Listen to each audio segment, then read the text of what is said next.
What is up, everybody, and welcome back to Reacting the Oshi no Ko. Tonight on episode, this isn't an episode, this is the OPED analysis special. So, I've already seen these hoes, okay? I saw them when the first episode happened, so go check out playlist in the description.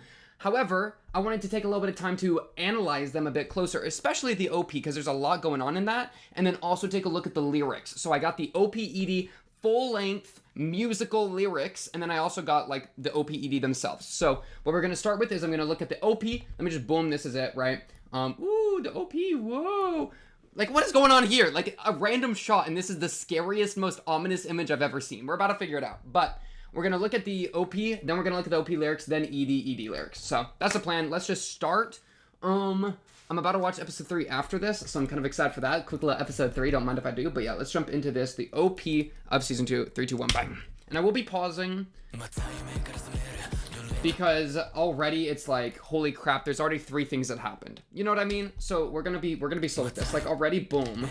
So this is a flashback to Goro days, right? Like his past life, I'm thinking. This is what, you know, he looks like a doctor here. I'm assuming the same thing happens here with Ruby. Yeah. Dang, wait, look at the color of her eyes. Well, her name was Serena, I think. Look at the color of them beautiful eyes. Oh. Wait, there's a person in those. See what I mean? We just started and there's already stuff going on. Wait. Go back to. Okay. So these eyes are normal eyes for Aqua, or like Goro, right? But then Serena's eyes almost look like, it almost looks like there's a person in the reflection. Or am I tripping? This looks like a reflection of a person, right? Because look, there's like a chin, and then there's black hair, black wavy hair. It's like she's seeing the reflection of somebody. Though originally I was thinking eye at first, but this doesn't even look like a reflection of eye. What is going on here, man? Because obviously it's like her eye, right? Her special eye, and then it fades into her as Serena, and it looks like a person. Or maybe she just got the craziest freaking pupils I've ever seen, right? I don't know, bro. I don't know. Maybe there's some person in their backstories could become relevant this season. Who knows? Okay, these are two new people. It's pretty self-explanatory. They're both just holding their instruments of war. You know, their instruments of creativity. Right? Because you know, the freaking two mangakas, right? The 2 swords. What a weird looking sword, bro. It's got hearts in it. Okay. Ooh, little love is war kind of moment, a tiny bit, right? Where it's Ruby and Akane squaring up. So that fits with like the kind of like love rivalry thing they low-key got going on with Aqua, or kind of high-key. I mean, it's definitely a thing, right? But I think they're both using the weapons from their characters, right? The characters they play in the play. Because you know, they were all playing like freaking samurai ninja, whatever type nonsense, right? And so, and like, look at this blade. This is not a real, this is definitely a fantasy story blade, right? This is a Tokyo Blade moment kind of blade. I mean, what I like about that is it's like, it's them holding it, right? It's Ruby and it's Akane. It's not like their characters holding that. So it's like they're using the characters' weapons to fight their own battle between each other as actual individuals. That's what it sounds like to me. That's what it looks like to me a little bit, right? Yeah, that's an even better shot right there, right? Dang, Ruby even got her sheath at her side. Interesting, okay. Birds taken off. I don't freaking know this person's name. There's gonna be a lot of... This is Mel. Mel, you are not this dramatic. Mel, come on, brother. Come on. No, I'm joking. I actually like Mel. This is main character of this story. Like, not of Oshi no Ko, but of Tokyo Blade. I think this is the scriptwriter, you know, it's just characters right now. Memcho, ooh, she got a little bit of a bounce. Wait, she kind of happy. She still got that Memcho spirits. Where is she? What is this structure here? There's like grass. I miss these guys. I don't know who this is. Peace sign. Who's this in the back? Dang. Okay, more characters. Oh, good zoom out. Okay, so this sounds like we got Memcho with the squad that kind of runs Bikomachi a little bit. Well, a little bit, right? I don't really know what these 2 people on the right are for, so okay. And then we just got a group photo. Cool. That's clean. That's so clean. And the way that the sun, like the color changes because it's like it's going from like the sun's kind of setting, so it's hitting that yellow, bro. Ooh, wait, run it back. How many environment changes do we have with Aqua and Ruby running up the stairs here? Just the one, it looks like. Okay. I mean, so this is where they were Ooh, this is a crazy shot. Ooh, look at this. So it's like audience members, you know, there's lights in the roof because it's like a theater or whatever. And it's Ruby and Aqua, but they're in, I think, the place they were raised. Oh, no, this is the hospital room. This is the hospital room in like episode 1 of season 1, right? Because we got posters of Ai on the wall, and we got that TV that Goro would wheel in or whatever, so that Serena could watch the performances like on her deathbed. You know what I mean? So that's really cool. That's really sad. Also really cool. And then teleport. I think this is probably where they got raised with Ai, so that's kind of symbolizing them dying and then being reborn. Or maybe. I don't know, actually. I'm not 100% sure what this environment is. There's like a projector here. And then we got a baseball field? Huh? Why do we got the Tokyo field? Wait, I got no idea why we got the Tokyo. Is that where we end here? Yeah. The Tokyo baseball field? Yo, what? Are we about to have a baseball episode? Okay. Then we have the coolest shot in the entire OP, in my opinion, because this is just absolutely goated. I guess that's just what Serena's eyes look like. They almost look like people in the reflection, but no. You can see that same, like, black curve. She has really interesting eyes. I mean, obviously, they've always done eyes very, like, specific in this show, but, like, her character specifically, I mean, let me go back so we can get a closer look at them, because I don't think it's a reflection of somebody. I think that's actually what they look like. Wow, what a peculiar eye shape. It almost looks like a person, but okay, very cool. Anyways. Okay, what's going on here? It looks like a sword. This looks like Ruby, or not Ruby, that's Aqua. This looks like Aqua when he was dealing with Ai dying and was basically like promising to himself that he would kill the stalker or like track down the father, you know? That whole thing, that scene where he's in the car and it zooms in on him and it's the craziest thing you've ever seen. He has the same black eye, like black star eye going on there. And then it being in a blade kind of like displays the like murderous intent or whatever. He's crying too. There's also like rose petals falling. I assume that's just like a stylization of like the Tokyo Blade performance type beat. Okay. And then we got a bunch of eyes, you know, doing her thing. Serena being like, yo, what's good? How you doing? She's getting up out of bed. That's kind of interesting that she's like getting up as opposed to just like lying there, you know? Okay. What is this, bro? Hello? It's just the clapper. It goes from the scary scene to just this girl going like, yay, yippee. No. What is this? So Serena, and then, dude, what? I mean, the tongue's out. It's like, this is, okay, so this is creepy. This is obviously very creepy. At first, I thought Aqua for a split second, but no. I mean, I don't think so. Unless he has, like, a really weird thing happen, right? I mean, bro, ooh, and then what's this shot? This looks like a tree branch kind of over it. Dude, what are we supposed to make of this scene? Man, I'm almost even thinking, like, the father, like the guy that we're tracking down, you know what I mean? Just because like really creepy with the tongue out makes me think like, I don't know, he's trying to lick something, bro. He's trying to get a taste of the juices. Okay, that sounded horrible. Sorry, horrible phrasing. But you know, he's that's kind of creepy. It's super creepy. So that kind of makes me pivot onto that. But we don't really know anything about him. I mean, it could be like, or maybe the stalker. Maybe this is the stalker? But even then, he was more so just an obsessed fan as opposed to, like, licky. Like, the tongue out is kind of crazy. I mean, I say stalker because we just had the scene, you know, what just happened is Aqua, flashback, Serena, flashback. So it's like both these, well, those are kind of two different events, you know? Because that Aqua flashback with the blade is when Ai dies, and then Serena is obviously way before Ai dying. Like when she's still alive. Wow, what a terrifying shot. And it's like chin length hair max, so I think it's a dude. I'm thinking, yeah. And then who's the clapper? Oh my goodness, she actually is the clapper. Who is this clapper lady? Okay, so is this the guy that, maybe this is the guy? Whoa, what is going on? Okay. Wait, I feel like I gotta rewatch like episode 1 of season 1 now, because there's this light in the background, and there's DNA spirals, which makes me think that this has to do with the reincarnation. But it's like, why is there a person associated? Okay, I think, oh no, what this is this is the guy that, okay. Complete plan change. This is the guy that killed Aqua when he was still Goro, before he died, right? This was the guy that killed Goro, and then he respawned as Aqua. That's why there's this shot that looks like a tree branch, because it was like in the forest, if I remember right.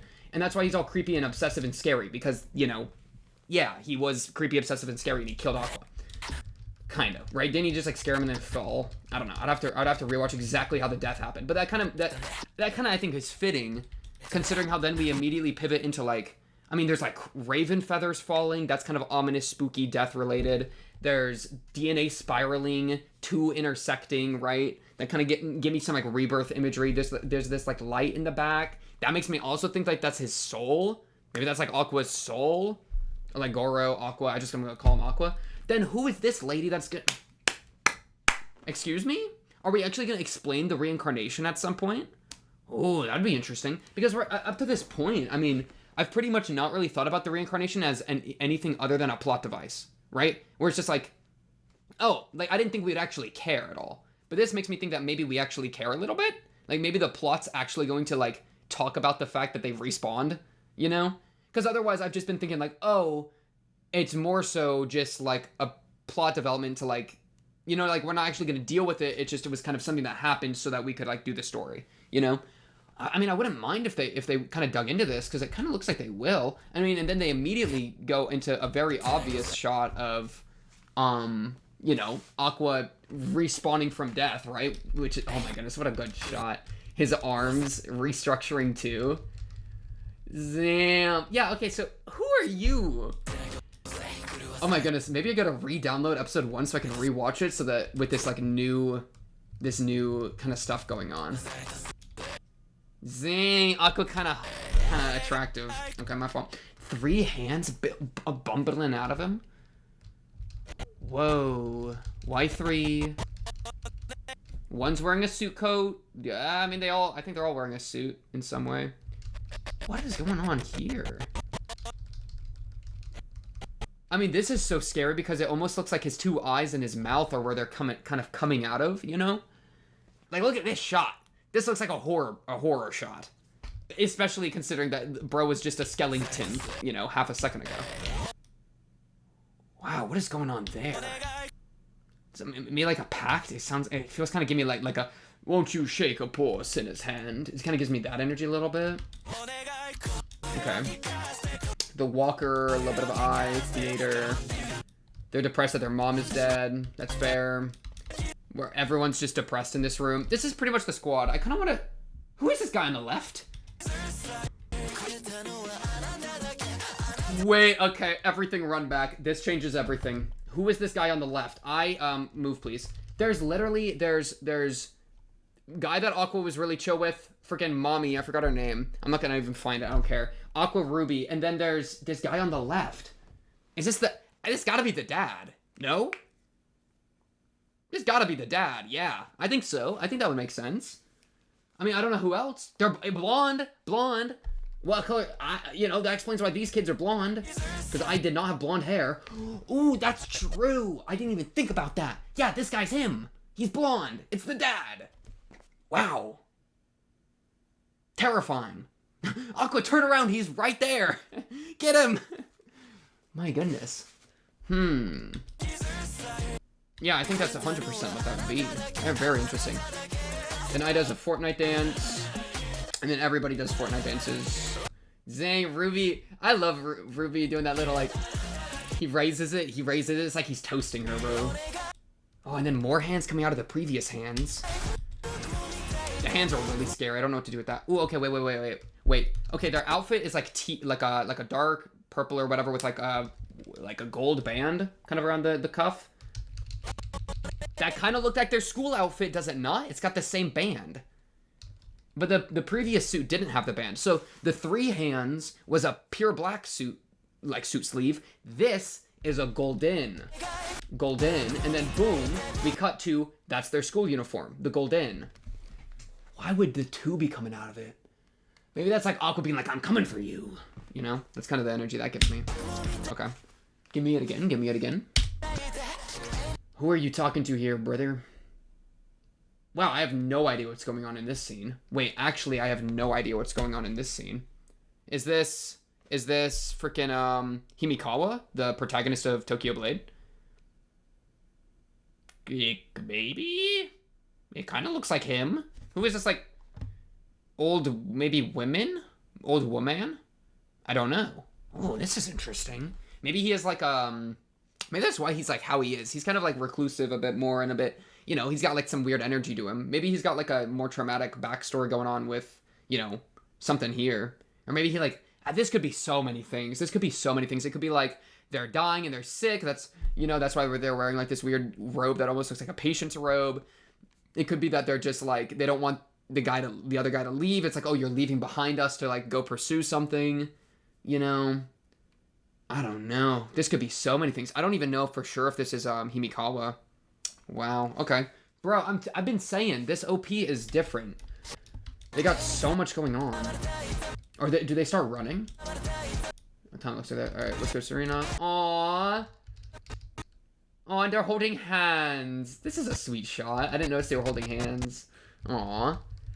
There is kind of some level of like there's a part of me that thinks that they're gonna end up shipping these 2 characters. Like the story is gonna end up having these 2 characters, you know, like romantically involved in some way. There's just I don't know. I don't think so really, but there's like, it's always in the back of my head a tiny bit. But no, it's just cute familial sibling love, trust.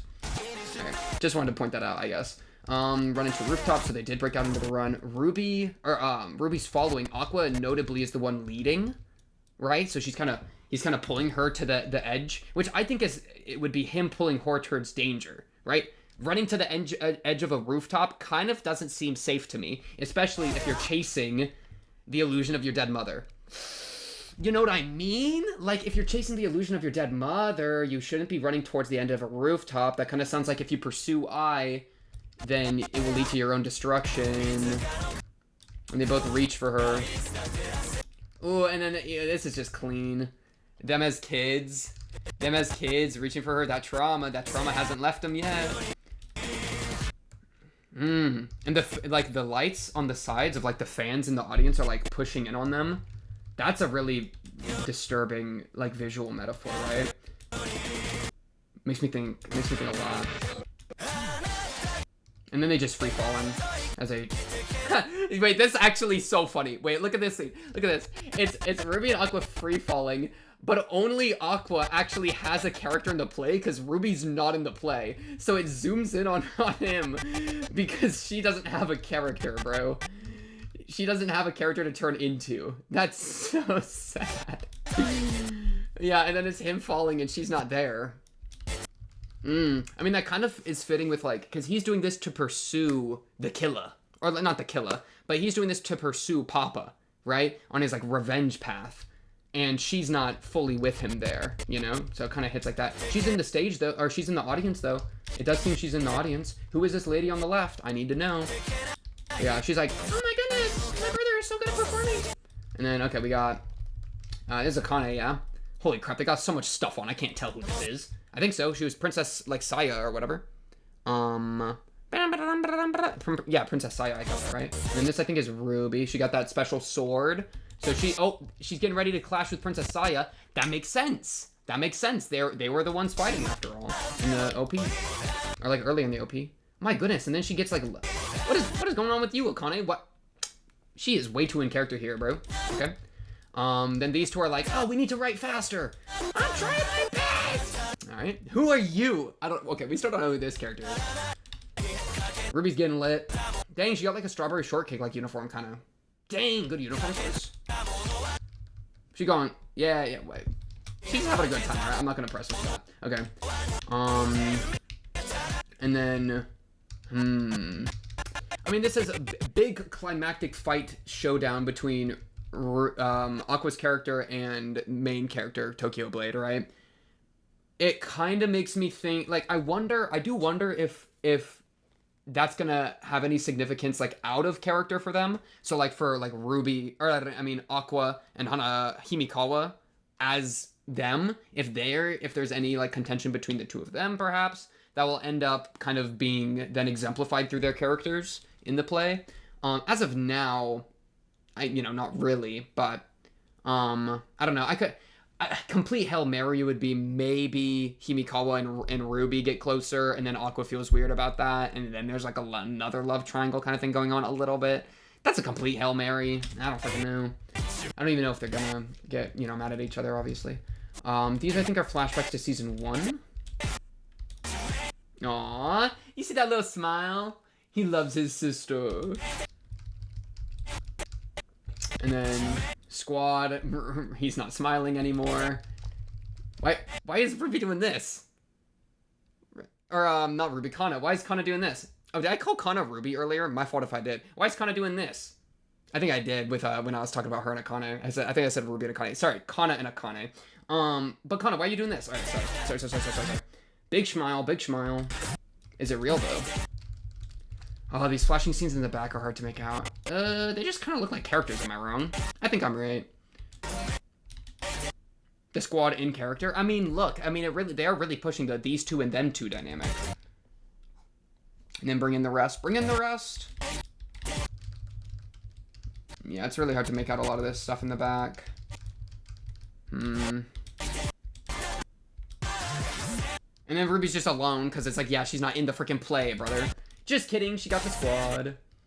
But still. Poor Memcho. Memcho's not even, like, related to Aqua, so it's like, she has even less going for her, Memcho and... Yeah, I think these are just scenes from season 1. Wow, a lot of Memcho and Ruby, though. Being all cute together.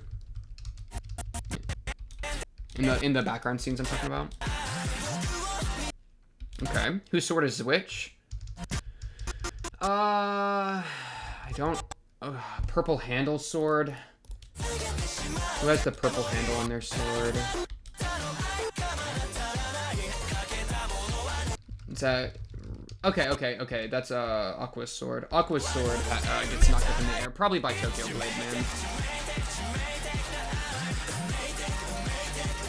I'm guessing. Yeah, he has a pretty pristine white-looking blade. Yeah, so main character knocks Aqua's character's blade into the sky. Princess Saya sees this. She probably dies. Oh, yeah, and then this is why he's like, no, my love. Yeah, I got you. Aw. Give him a bow. It's like she's still there. Okay. Very cool. Now let's look at the OP with lyrics. Opening full, fatal. Yeah, this is the opening. This will have lyrics. Hopefully they're pretty decent translation. We're just gonna see. But yeah, let's get this going. I'm gonna do a full pass, then I might go through a little bit more. 3, 2, 1, bang.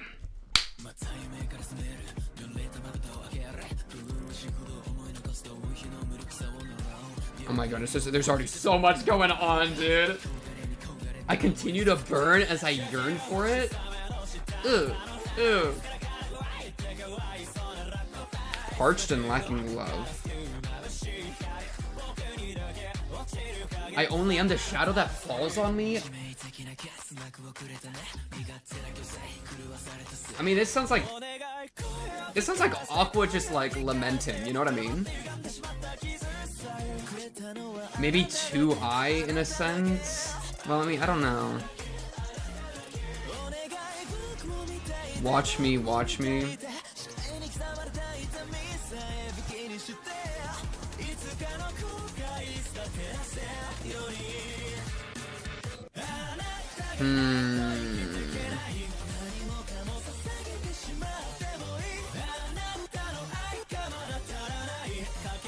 Dude, this is just depressing. It sounds like bros.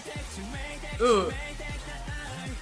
That's my favorite part. It sounds like he's trying to fill the void in his heart, you know?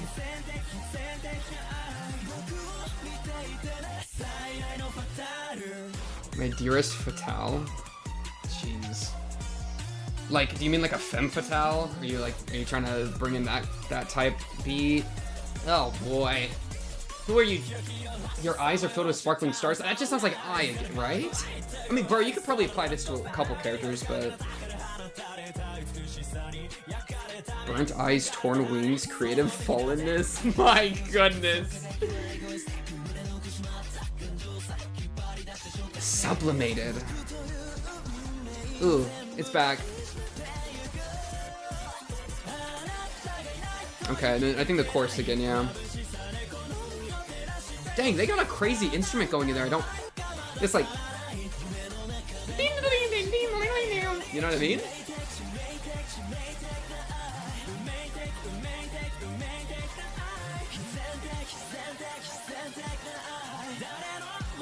Who belongs to no one. Ooh, okay. New stuff. Regretted what? Regretted what? Wow, that's depressing. No matter how much happiness, I'll never be fulfilled. Damn. Because you're wounded, because you're cracked, so all the liquid just spills out.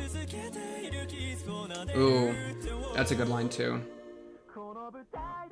Ooh.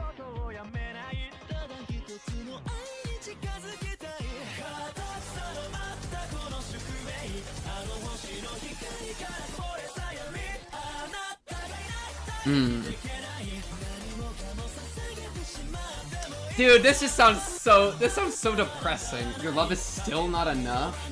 It's like, I'd give everything to you, but it's still not enough for me. Like, even if you give me what I'm looking for. It's just desperate, bro. It's just desperate.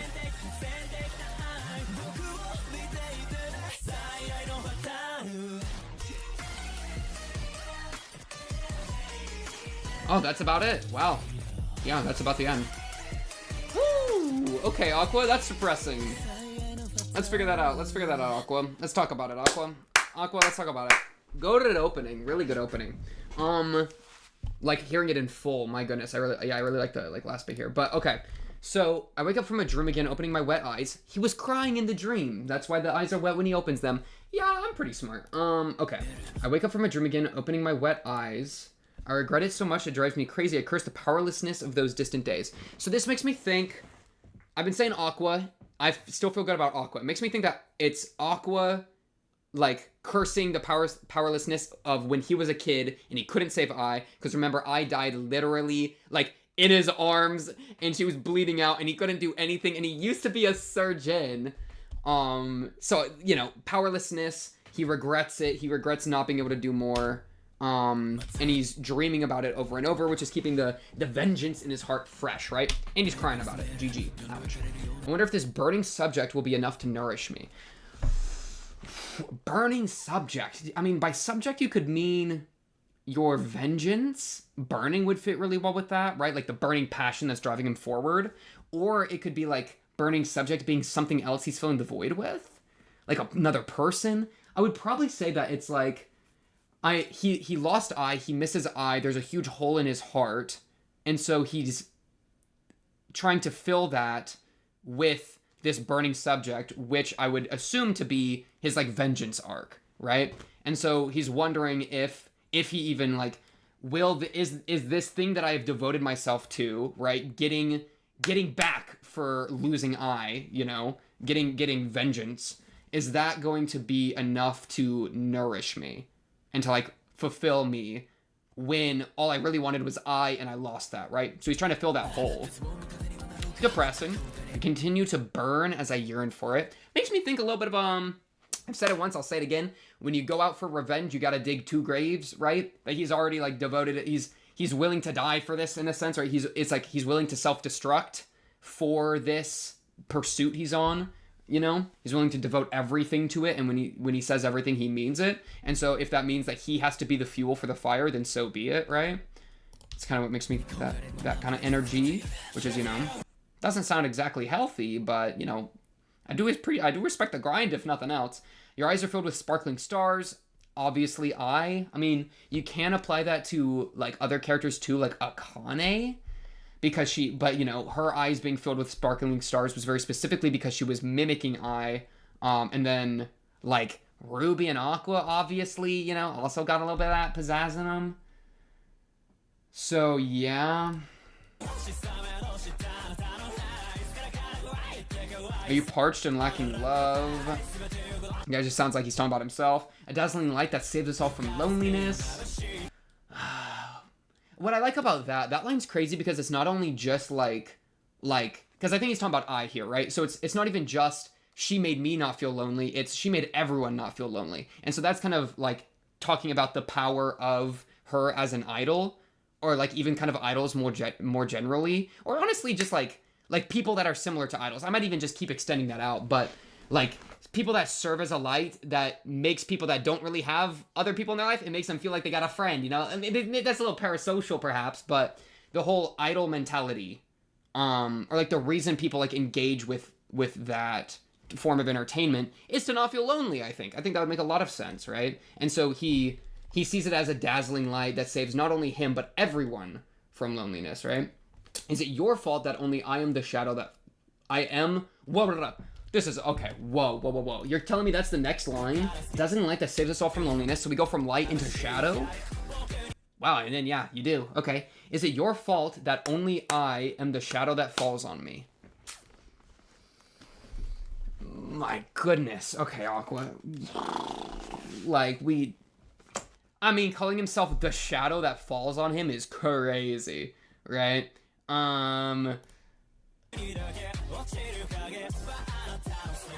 Yeah, I don't know, bro. I mean, it sounds like it's kind of edgy, but I respect it. I mean, it's like the past me is gone, and now all that I am anymore is the shadow. All I am anymore is the wound I have left. Type beat. You gave me a fatal flaw, you know? And so it's like I think he's he's personifying himself. His self-concept is based on that fatal flaw, which probably is the hole in his heart that he's trying to fill with that vengeance, to like honor her or whatever. Because he's as long as he's pursuing Papa, he's not moving on from Ai's death, right? You gave me a fatal flaw, a selfish giant, a life gone awry. A selfish giant? Not really sure what to make of that. A life gone awry, it's pretty much, yeah, what happened. Please let me hear your voice, That's just depressing. Even the wounds... Oh, frick, there was another line there. Even the wounds that were tangled and distorted. Okay. You're the only one who gave me... You are the only one. I don't know what they're repeating here, because they're saying... Kurata no wa anata dake. So they're repeating something. Anata dake. Is that you are? What are they repeating here? I'm gonna have to look up what anate dake means. This is too important to not look up. All right, get your translators out, okay? Anata dake in English. Second person pronoun that can be translated as you. Okay, so it's a repetition of the word basically you. So this is saying you're the only one who gave me you are, right? Something like that. You are the only one who gave me you. So it's doubling down on it being the other person, right? Please watch me. Feel? Or real, I mean. I want to use even the pain engraved in my fate as a weapon. That's just grind set behavior, right? You gotta respect this move. Right? It's not... I want to use my pain to do something, right? Trying to transform pain into something is really... I gotta respect that. Because, I mean... I don't know. I think it's... Wow. I'm realizing it can be so unhealthy, which I think Aqua kind of maybe embodies a bit. Just a little bit. Just a little wee bit. Where it's not just the pain... Like, it's not just that he's... keeping himself moving forward, but he's literally he's using this as a weapon, and it's to the point of obsession, I think, right? So I think utilizing your pain is probably good because fuel is fuel, right? If it keeps you moving, it keeps you moving, right? It almost feels like a spite attack, and I respect that. But if you become too reliant on that, then you'll always be in pain, right? If you're reliant on pain to move forward, then I don't think you'll ever seek to escape pain, because you're reliant on it, And so that just sounds... I respect the move. It also can become, I think, very self-destructive, which we're probably seeing with Aqua. Yeah. Okay. That's good. So that I can illuminate even my fleeting regrets. Illuminate, I mean, make right. I mean, you know, he's talked about shadow has been used negatively, like the shadow that I am. So illuminate my regrets makes it seem like he's like fixing them, right? Fixing what he regrets. Can't live without you. I would give you everything. Your love is still not enough. What should I fill the missing pieces with? That's just depressing. Your love is still not enough is really interesting because it makes it, whose love? Who are you talking about now? Are you talking about I? Because she's dead, you know? Are you talking about other people in your life now? I can't live without you. I would give you everything. Your love is still not enough. What should I fill the missing pieces with? Because if it's I, then it's like, yeah, her love's not enough because she's dead, so she can't really give it anymore, right? But that, I don't know. That doesn't fit super well to me anymore right now. So it makes me almost think about, like, maybe other attachment. I mean, I'm really locked in on this being kind of, like, aqua-focused.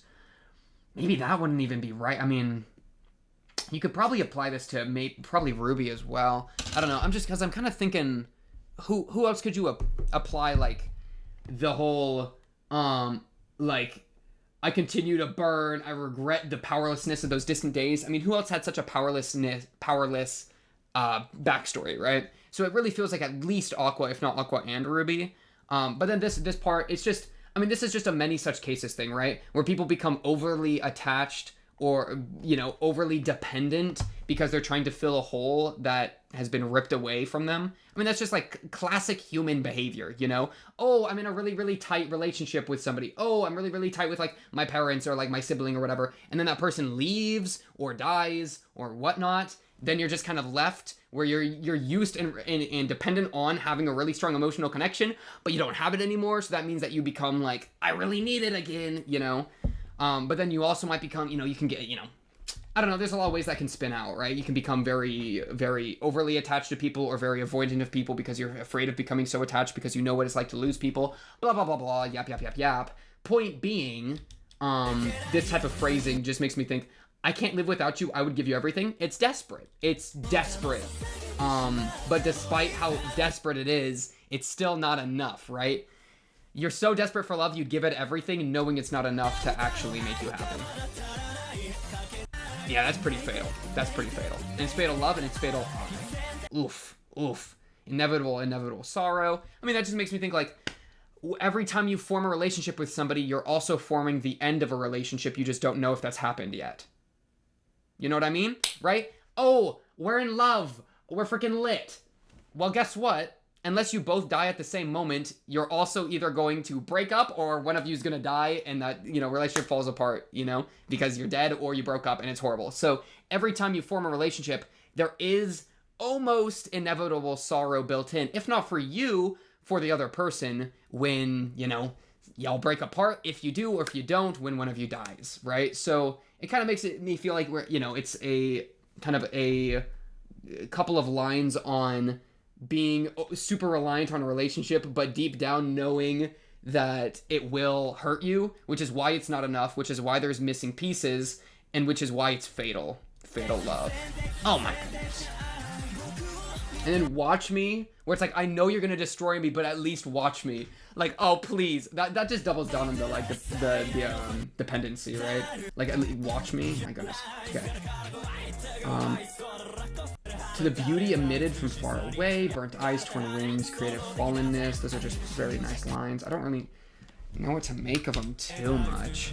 You know, torn wings that can't fly anymore, burnt eyes. I mean, this is very freaking. What's the guy that the wax wings? Icarus. This is very Icarus, right? Flew too close to the sun. My eyes became burnt. My wings have been destroyed, and I fall. You know. Kind of gives that kind of energy, or just that you've reached for something and then you got burnt by it and you fell from grace in a sense. Kind of gives that energy, right? And jacking up every vision, its sparkle is egoistic. Jacking up every vision, is that like idolizing other people maybe? Even the feelings that have been buried deep in my heart are pulled out and sublimated. Crazy line. Buried deep in my heart. Ooh, it hurts when them bottled emotions start coming out. Ouchie, ouchie. You know what I mean? It's like a can of snakes, peanuts, and then It's a bunch of snakes. I'll embrace all the fate that is me.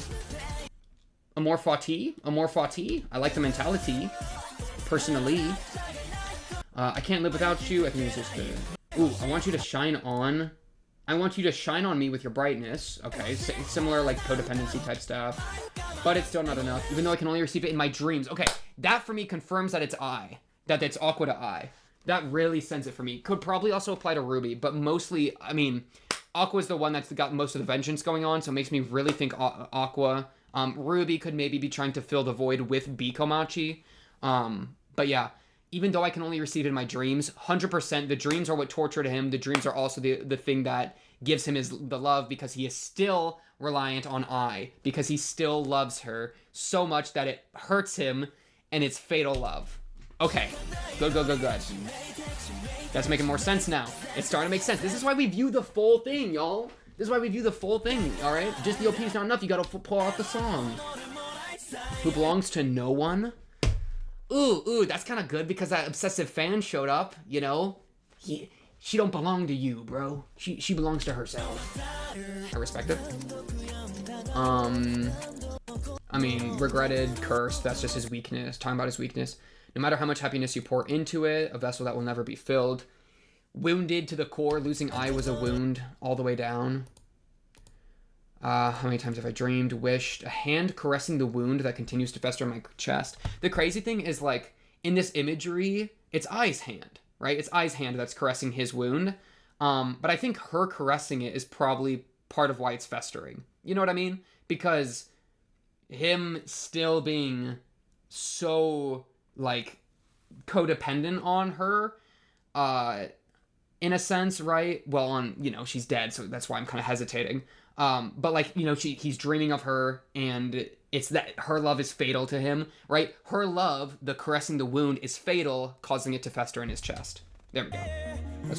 That's what I'm trying to say there. Really good line, though. I won't stop struggling on this stage. I want to get closer to my one and only love. That's kind of crazy. Stage makes me think we're going to the performance. We're talking about the performance, the play. And so him being on the stage would be him tracking down Papa, and so him getting vengeance would be the way that he's getting closer to I, right? So he feels close to I by chasing down Papa, and that's, I want to get closer to my one and only love, right? That's how he feels close, maybe.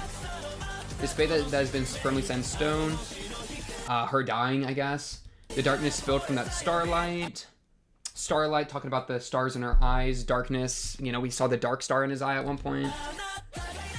Can't live without you. Aqua, I got good news and I got bad news.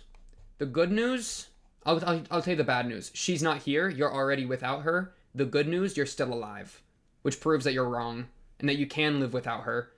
You know, you're living with her memory, your memory of her, but you know what I mean? You don't got her. And that's okay. That's okay. Really sad though. Really sad. Ooh, he's calling her his fatale. Yeah. My dearest fatale. Dang, okay. Gorred. Alright, let's look at I really liked the lyrics for that one. Let's look at the ED lyrics. ED visuals, I'll just kind of let it play here. Honestly, is weird. I don't even know what to make of this, because I've watched it twice at this point. This is going to be my third. Glimmer glamour at it, you know, open my eyes real quick, let them sparkle. I need Ruby to get some action, man. Like, I'm telling you, I'm tired of her not getting to do anything. Please. Bikomachi, please be more plot relevant. I need some Ruby action. Ooh, I'm excited to hear the lyrics for this. This is actually gonna be juicy. Blue, green, red. Okay. Oh, it's gonna be so edgy. It's gonna be so edgy.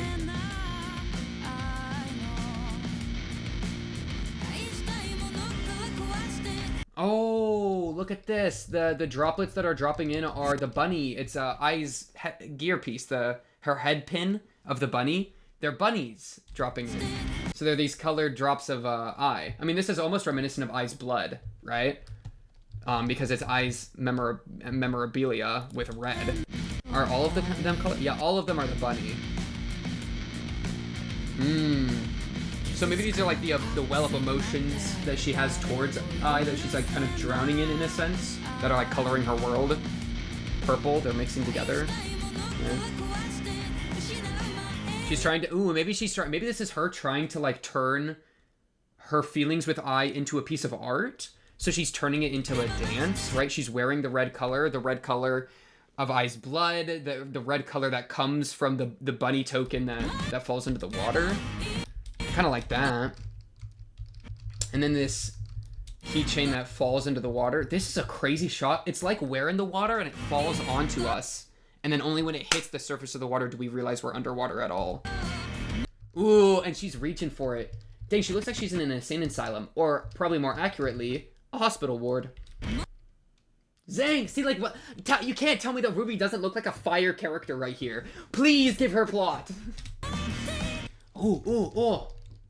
Whoa, whoa, whoa, whoa. Look at her eye. Why does it look like this?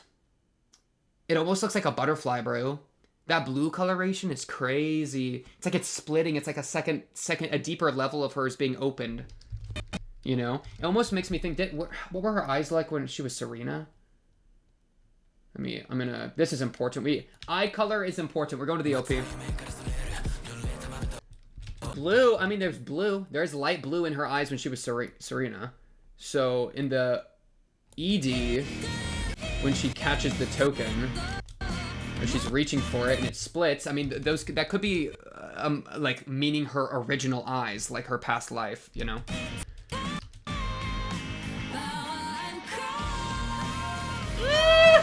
I'm so excited to know what they're saying, bro. That's gonna be so good. Yeah, it makes me think she's trying to, like, foster her pain into some sort of, like, performance. And her pain from losing Ai, right? She's wearing black now and there's ravens. That's very death imagery, you know? So she tried to turn it to dance, but now she's just running.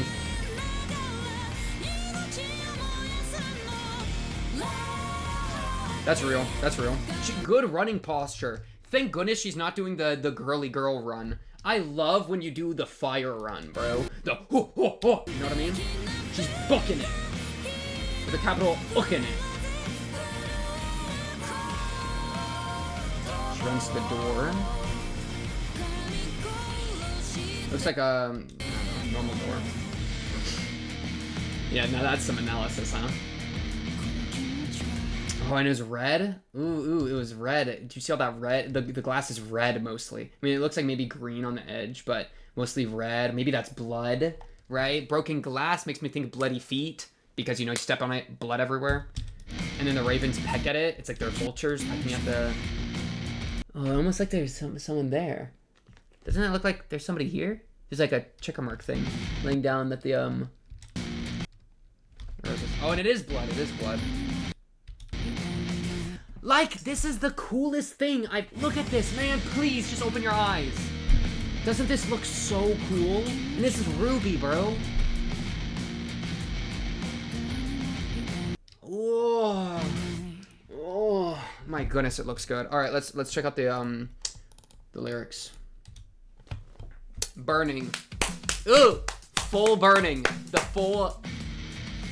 Ooh, I love the guitar. I didn't even talk about. I'm gonna actually go back to the OP one. Not yet, because I want to talk about the music maybe. Actually, I don't know if I will. But, Edie, the music, you hear that? The, like...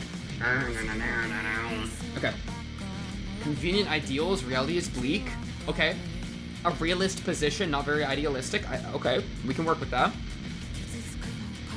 Getting hurt is becoming a disease. That means it keeps happening. You can't escape it. It's in your flesh, bro. Destroy the things I want to love. Depressing. I should just let go before I lose it. Ooh, avoidant behavior. Avoidant behavior. That's what I was trying to talk about earlier.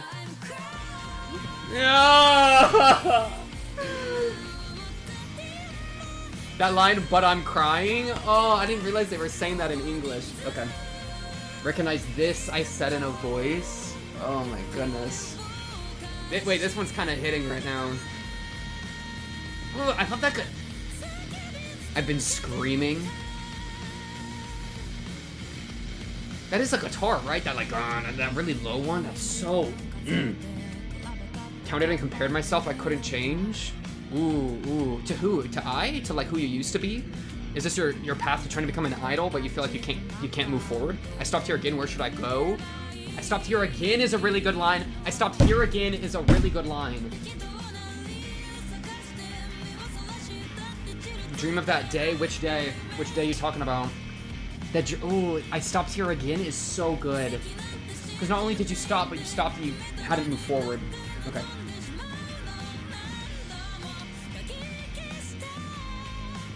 But I'm crying. It's so good. Okay. Now in the dazzling light. Interesting. Ooh. Whatever the pain is, I'm burning my life while turning it into brilliance. Dude, Ruby's about to be the best character. Unironic. Ruby's about to be the best character. Lying behind the perfect stage is really good too. That's I. She had a perfect stage, but she was both lying behind it, but also lying behind it. It's a double meaning. Double meaning. Lying on the ground, but also lying when you're being deceptive. I can't become anything. I feel that way. As if I know better than anyone else, I spit them out. It's like, dude, it's lamenting your inability to change. It's lamenting your inability to become the ideal that you want to be. Dude, these lyrics are so good. Ooh, quiet version. Sad version. The scars that won't disappear. Ouch.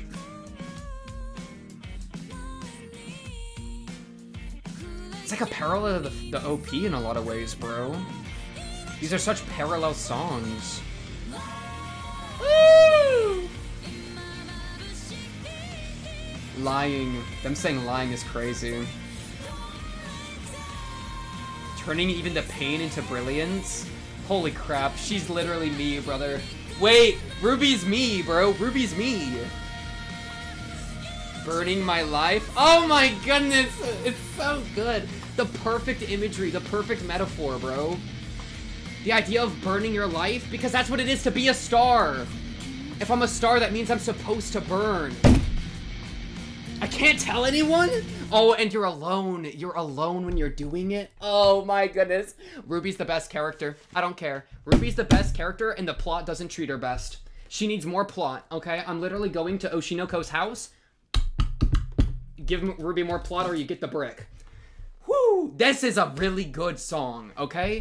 The lyrics here really cook. They really, really, really cook. I think I like the visuals of the OP better. I like the lyrics and the song of the ED better. I'm gonna say it. They're both really good in both ways, but mine, goodness gravy god, this really cooks. And now I'm gonna tell you why, okay? Convenient ideals, the reality is bleak. Convenient ideals really gets recontextualized as you go through the song because it's about her inability to be what she wants to be. Her inability to change, you know? So the reality is bleak is not referring to her situation being bad. It's her negatively referring to herself. That's what I'm thinking, right? So convenient ideals, she's like, I have all these ideals about what I want to be, what I could become, what the world could be, what I could do, all these things, but they're just conveniences that I hold to make myself feel better. The reality is, it's bleak, all right? I'm not gonna get to be nothing. I suck. And that's, dude, Ruby's literally me. This is actually some of the most relatable ED lyrics I've ever, most relatable lyrics period I've ever read. Getting hurt is becoming a disease. Who can't you forgive? What was the next line? Destroy. Who can't you forgive is crazy. That makes me think it's like you're used to getting hurt. So, and you're used to forgiving. So it's like, at this point, who can't I forgive, right? I've forgiven everyone that's hurt me before. It's becoming a disease how often this happens. Who can I forgive? And because of that, I need to destroy the things I want to love. Because if I try to love them and I don't destroy them, then I will get hurt. And then that's what it makes me think. It's an avoidant behavior in response to being burnt in previous relationships, which would be losing I, right? That'd be the easiest one to throw in there. So destroy the things I want to love. It's like, as much as I would want to love I and what I could become, I have to destroy that. It's a self-destructive bend to try to take control. That's what I'm thinking. I thought I should just let it go before I lose it. Exactly, right? Because losing it hurts, and so you gotta let it go. It's the big question. Is it better to love and lose or never love at all? Right? Ruby is saying it's better to never love at all. That's really sad. It's really sad. I don't blame her. I do not blame her, okay? Relatable. This is extraordinarily relatable, right? I thought I should just let it go before I lose it. Yeah, a lot of people feel that way. Because it hurts to lose things that you love. So maybe you should just stop loving things. By the way, I advocate against that position because I think it's sad. And I'd rather foolishly love than realistically not. Anyways, but I'm crying, really good line. Oh my goodness. Just because the way it hits with the music is so good. I love the guitar, the dun dun dun dun dun. It's like that grungy kind of like under level. It's like the undercurrent of the entire song. And so the really high vocals of But I'm Crying really just kind of comes off the top ropes and slams. You know what I mean? And it's a really big like musical juxtaposition. And it pauses, the guitar pauses in the back when But I'm Crying comes in. Oh, and then it comes back with the drums. But I'm crying if the heavy curtain opens now. Heavy curtain. I mean, that's like the stage the stage opening up, the performance beginning. Heavy curtain really underlines like both it's heavy because it's hard to draw. It could just be referring to like a really big curtain, like that you would see, not like a window curtain, but like a performance curtain. That'd be a heavier curtain. But I think it's also like to draw the curtain is heavy. It's like a heavy burden, you know? It's a heavy curtain. If it opens now, or it could be like the curtain to like her heart or something. If it opens now, what? If it opens now, recognize this, I said in a voice. I love that phrase. I couldn't tell you what it means. You know what I mean? I just love how it sounds. Recognize this, I said in a voice. Like, who are you saying it to? What am I supposed to be recognizing? The hurt in your heart, Ruby? Tell me. But I'm crying. You know what I mean? Alright. Back to that grungy. I've been screaming. Real.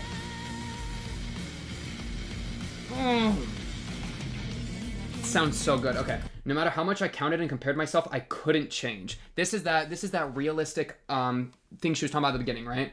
The what'd she say? Even if you list all the convenient ideals, the reality is bleak. I couldn't change is the bleak reality, right? No matter how much I counted and compared, I couldn't change. Counted, maybe referring to like the success of Bikomachi if you're looking at numbers. Compared, obvious, compared to other idols, compared to other people, other performers, etc. Again, this is a very meta show for me, right? This is very real. This reminds me of how I felt about I in episode 1 of season 1, which is honestly one of the best singular episodes of any show I've ever seen, right? Is episode 1 of Oshi no Ko. Literally hit so freaking hard, put me into an identity crisis, you know? Unironically, it put me into a crisis. And it's that kind of energy again. No matter how much I counted and compared myself, I couldn't change. Literally, bro? Real. I stopped here again. Where should I go? That's so good. I stopped here again is so good because I stopped here, right, is already sad. It's already saying I'm not moving forward anymore. I'm stuck. I'm stagnant. I'm not improving. I'm not changing. I'm not doing anything. Again means that you tried to, you stopped, you started again, and you stopped again. Which means this isn't the first time you've stopped. This isn't the first time you've been stagnant. This isn't the first time that you've proven to yourself that you're unable to change. What it tells to me, what it feels to me, is it just screams, I'm someone that wants to change, but I fundamentally am unable to. I can't change as much as I would long to, as much as I would love to. I keep trying to break out of my chrysalis, of my freaking metamorphic butterfly pod, but I'm unable to change. So where should I go? Ouch. Massive ouch. Ruby is going to be the best character in Oshi no Ko. Trust. I want to hear it more. Okay.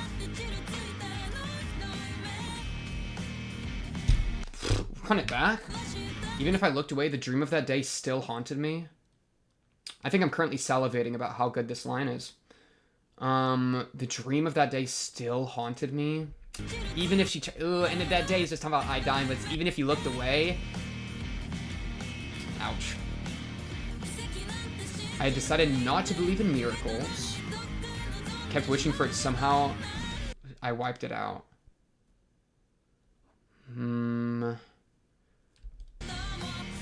It would be a miracle to heal. It'd be a miracle to move on.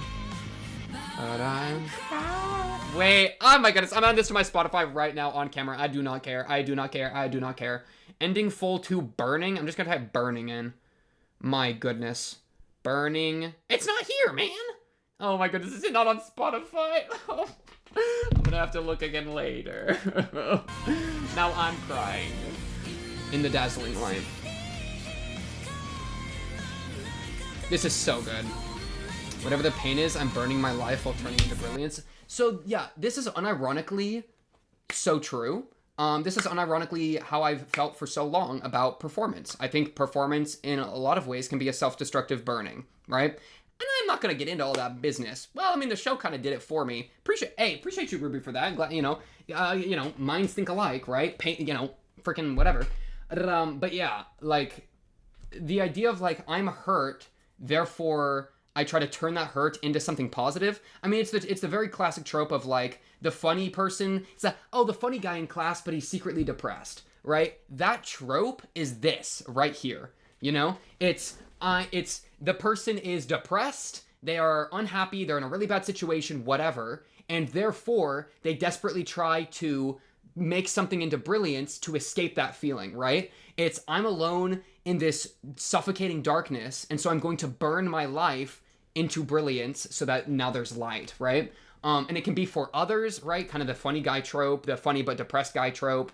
Or, I mean, it can be very desperately for yourself, right? Which I think could be true for Ruby here very much, right? That she's trying to escape the pain through the brilliance of being an idol, of being a performer, but it's at the cost of burning her life. It's burning herself away.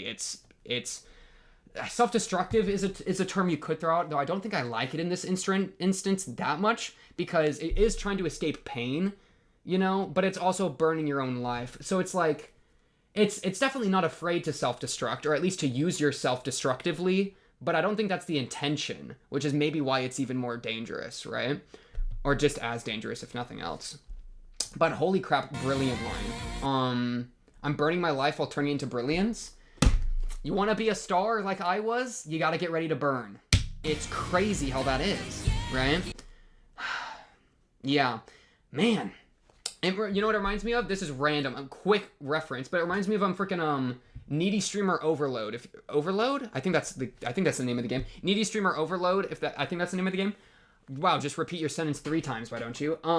But in that game, I played it on stream at one point. It's somewhere if you want to look for it in the channel somewhere. But there's a very minor spoiler for that. One of the aspects of the streamer that you like influence is mental darkness. And if you ever get the mental darkness to 0, you reach an ending of the game, right? And it ends, And so it's as if to say, to be a performer, in that case a streamer, is to require mental darkness, That's kind of one thing you could maybe pull from that game. And so it's kind of that same idea here, right? Where there is a pain that is stoking the flame of your life that turns into a brilliance that is the performance, right? Is it a very unhealthy way to think of performance? Perhaps, right? It kind of leans into the tortured artist trope, of like, freaking, what was the guy with the ear? Leonardo DiCaprio? Freaking, what was his name? Da Vinci? Van Gogh, sorry, buddy. But, it's like Van Gogh was tortured, but he made the beautiful paintings, right? And so, you might associate being tortured with making really beautiful things, right? Oh, what beautiful pain it is. That's extraordinarily dangerous. I don't think it's wrong, but I don't think it's necessary. I don't think you necessarily need darkness and torture and pain. But oh man, is it really good flavoring for art, Lying behind the perfect stage is really good as well. Lying, if it means laying down, would be like, I'm destroyed, right? It means like I have the perfect stage, the perfect performance, but the real me is wounded in the back, lying on the ground.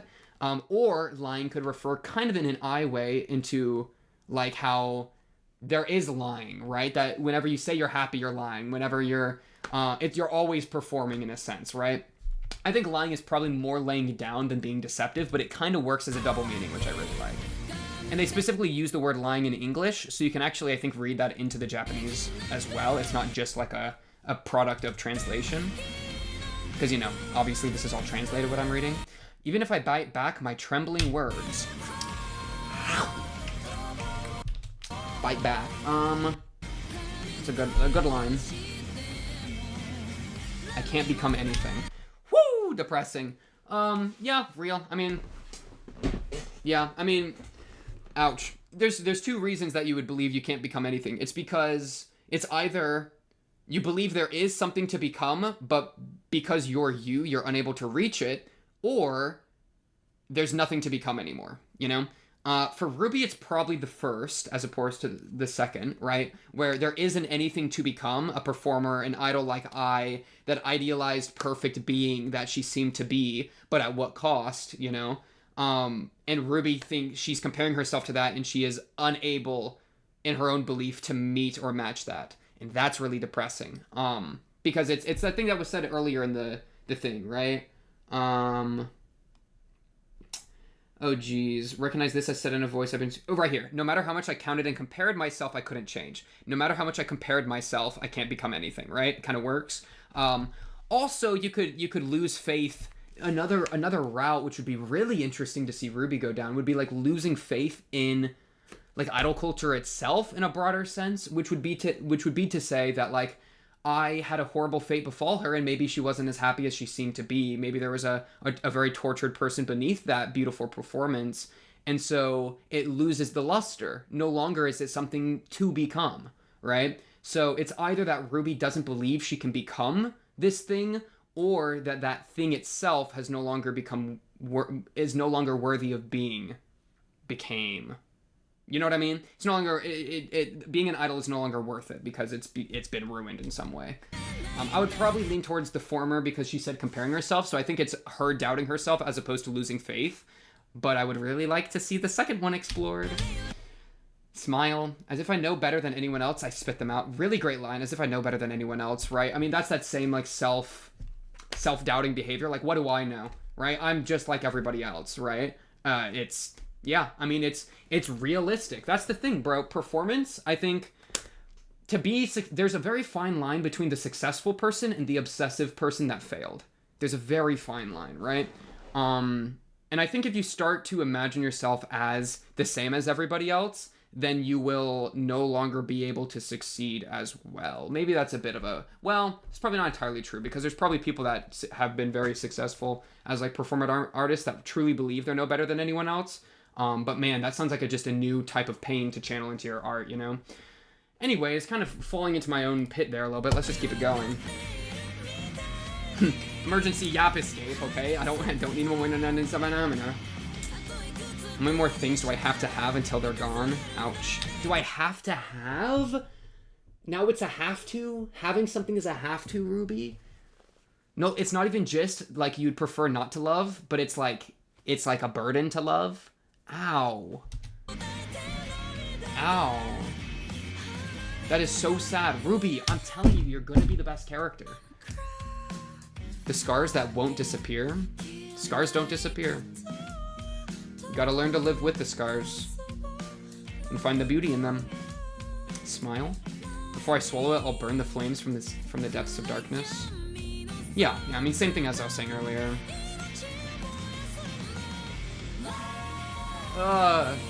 And lying in the bright light, it's like maybe she's lying there because she's burning.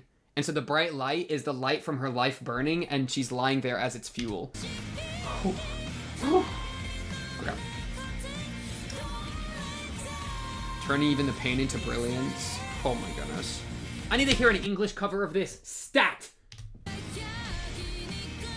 Stat!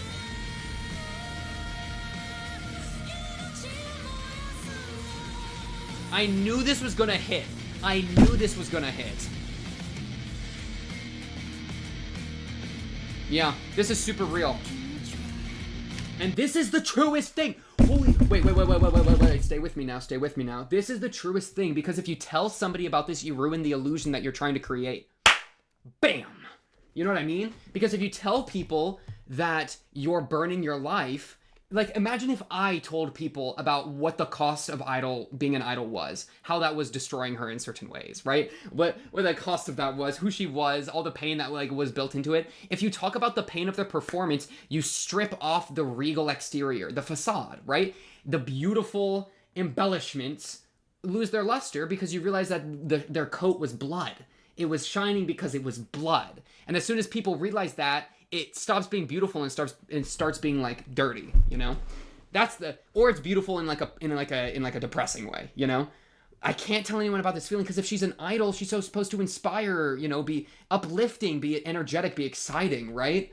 So if she tells people about these incredible self-doubts, about the cost to herself in the form of this her life is burning sensation, then no longer is she as beautiful an idol as she was, right? She's ruined her own illusion she created, right? So she can't tell anyone. It's the loneliest feeling in the world. My goodness. I'm telling you, bro. Oshinoko can schmack. Oshinoko can really schmack. This type business, this ED, is the same level of cooking as season 1, episode 1. It's the same genre of cooking. It's a pretty, in my opinion, brilliant execution of what it is to be a performer in certain ways, and like the destructive elements that are like embroiled in it, right? And I absolutely love that. Right? It's a fascinating phenomenon. And yeah, I don't know. If I really wanted to, I could talk about like my own experience with that, but who honestly cares? You know what I'm saying? Smile emoji. No, okay. Let me stop being so like cynical. All right, let me get the mood up a little bit. Okay. But no, yeah, really good ED. Oh my goodness, a new love has been born, and now I'm gonna go watch episode 3. But hey guys, that was all, and gals, and everyone, that was all for this one. This Oshinoko season 2 OPED analysis reaction. You know how it goes. Full lyrics, full everything. Of course. If you liked the video, subscribe. If you are new, it really does help me out. I forgot the rest of the outro. I'm about to go watch episode 3. I hope to see you there. I'll be seeing you then. Peace.